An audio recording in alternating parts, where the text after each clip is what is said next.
common with Anthurium. Like a lot of my Anthurium experience this. So if you want to avoid that, you can do things like misting the new leaf as it's coming out. But it's kind of inevitable sometimes. It's gonna happen. When it is going to put out a new leaf, I noticed that this like bottom stem here starts to look a little pregnant, and it'll eventually come out. It starts off like really tiny and then it gets super big, which is always fun. And as you can see, we have this thing, which was a bloom, long finished now, but I did collect some pollen off of it. So if it ever does put out another bloom, I will try to pollinate it and get some veitchii seeds. We'll just have to see, but it's in this pot that I actually got from Walmart now, and it's living its best freaking life in this plant room. Let's see what's next. Okay, so next is the Philodendron brandiatum, Philodendron brandy for short. And these leaves are so cute. I actually got this as a bonus from a friend in the mail. Just a little piece, and I'm still waiting for it to root, but it is so cute nonetheless. I have it in this basil pesto bottle from Trader Joe's. Okay, so this brandiatum piece did not make it. I really don't even remember what happened to it, but I for sure don't have it anymore. I think I maybe potted it up with a larger piece at another time, but I do remember I had another brandiatum before and it kind of burned me. I was like, I never want to try this plant again, but I do have another one now that looks really good even still. It's like up at the top of my plant wall, and it's super cute and it's just living its best life. But I would say this is one of those plants that I don't know how long-term this plant can be in my collection. Like, I feel like anytime I've ever had one, it was fine for a little bit, but then it just started going downhill. You know what I mean? But I think I would like to try to grow the one that I currently have on a pole or something to see if the leaves will stay big. But basically what happens is the leaves get really small pretty quickly and it's not very cute anymore. And that's sort of not very fun to have, right? Needless to say, no longer with me. Let's talk about today's sponsor, which is Warby Parker. If you've never heard of them, they are my favorite place to get my glasses. You can also get sunglasses from them, contacts, eye exams, and you can shop online or in person. Their frames start at $95, including prescription. And you can do something called an at-home, just showed my address, and you can do something called an at-home try-on kit, which is what this is here. I started doing at-home try-on kits in like 2015 when I first heard of Warby Parker. And so I have some frames here that I want to show you because, I mean, I do need to order these for video so that you guys can see like how it works. But also I'm thinking of getting a secondary pair of glasses because I feel like I really love and miss like tortoiseshell. So I'm going to try out some tortoiseshell glasses to see which pair I would like to have like for a secondary pair of glasses. So we're gonna cycle through these really quickly, and while I do that, I'm gonna tell you a little bit more about Warby Parker. So this try-on kit is completely free, and you can order up to 5 pairs of glasses or sunglasses to try on at home, and there's no obligation to buy. It ships free, and it includes a prepaid return shipping label. What I also love is that the Warby Parker app has a try-on feature where you can try on certain glasses, and I have found in the past that it is extremely accurate.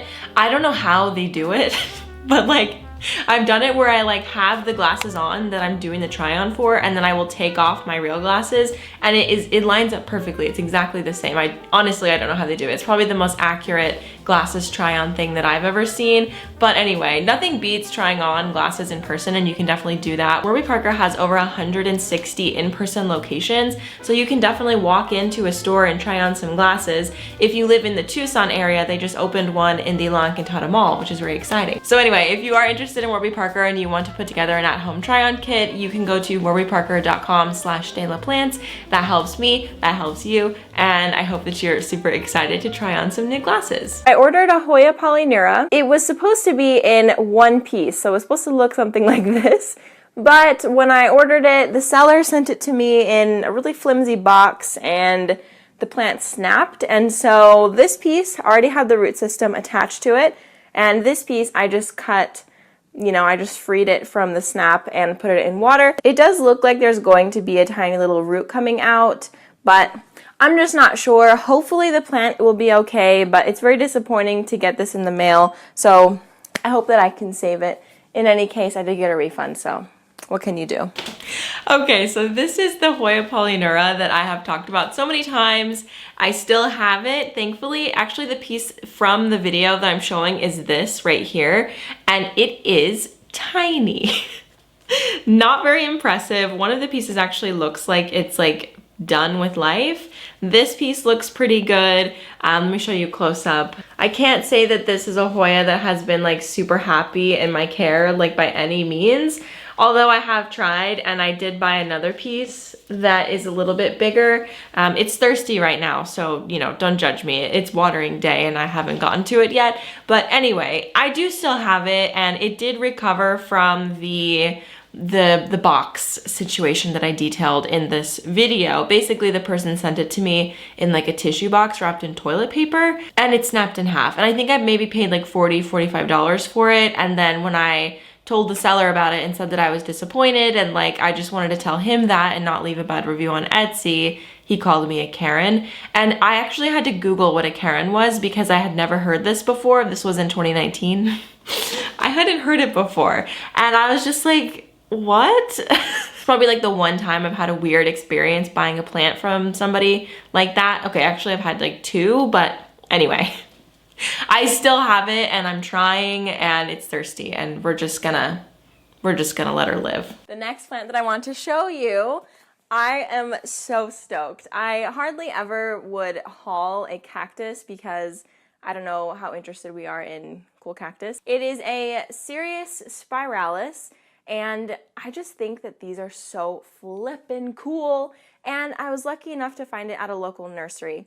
Okay, so this is one of the first like more rare cacti that I ever tried to get. I grew up in Tucson, Arizona, so cactus was always like a very normal thing, and I never really thought much about them, to be honest. As I said in the video, like I never thought that I would haul a cactus.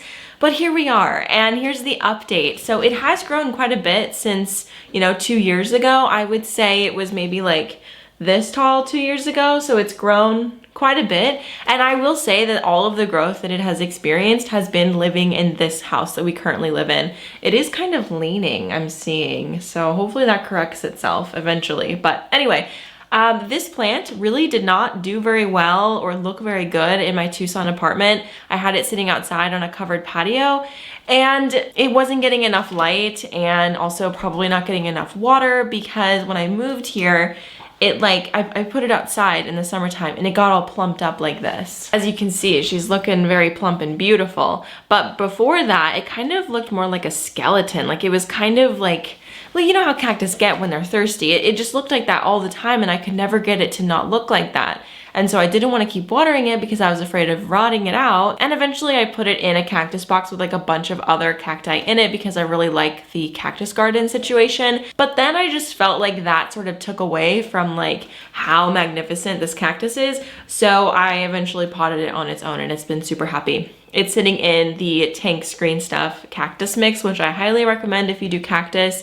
Definitely buy it. They sell it at Vintage Hill, and Jeff tells me all the time that it's like people are always buying it. People will drive from like far away to get it because it is such an amazing cactus mix. But anyway, I digress. It's a beautiful plant, and I've been so happy to have it. I'm excited for it to get even bigger and bigger. It's sitting outside right now this summer, and I hope that we'll get at least a couple more inches out of this summer, and then I'm gonna be moving it into the greenhouse with all my other cactus, and I think that it's gonna really love it in there. Hopefully it'll be pretty ideal growing conditions for it year round, and we'll get more like year-round growth rather than just having like spurts in the summer, because obviously I bring my cactus inside and I have south windows, and that's great, but it's not as much light as they should be getting, in my opinion. Like south windows for cacti is really like the bare minimum, but lots of people have different thoughts about this. But anyway, I honestly feel like if you want to have cacti, you need to have a south window, or you need to provide a grow light, because if not, they're not gonna look very pretty. But yeah, so anyway, I still have it and it's very cute. Next plant I'm super excited about. It is a Philodendron Florida Ghost, and I polished her leaves just for this video because I had to. Look at how beautiful this Florida Ghost is. I got this on a Plant Purge website or Plant Purge Facebook group. The Purge website was like really stressful. It was an experience though. Okay, so we have the Florida. So I was calling it a Florida